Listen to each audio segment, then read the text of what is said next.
Assalomu alaykum, hurmatli azizlar. Men Qirg'iziston fuqarosi Butayev Xolboy. Bansaga borgandim, professorlarga kirdim, hammasiga borib chiqsam, birontasi meni aybimni topisha olmadi.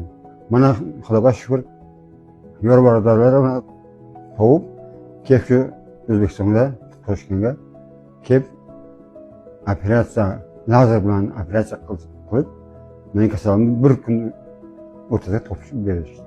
Bemorimiz 62 yosh, bizga Tojikiston Respublikasidan murojaat qilib keldi. Kelganda ahvoli juda ham og'ir edi. Biz kerakli tekshiruvlardan o'tkazganimizda bularda gemoglobin miqdori 37 gacha tushgani aniqlandi va yana qo'shimcha tekshiruvlardan o'tkazdik va biz bularga oshqozon saratoni diagnozi bilan operatsiyaga tayyorladik. Amaliyot to'liq 100% laparoskopik usulda o'tkazildi. Mana bemorimiz bugun operatsiyadan keyin bir haftadan keyin uyiga javob beryapmiz. Hamma vaqt oldin borursinki, tamomiy jahon shuni tanib bilib, hamma nimaga kelsin, shifoga kelsin shu klinikaga. Allohu akbar. Rahmat sizlarga.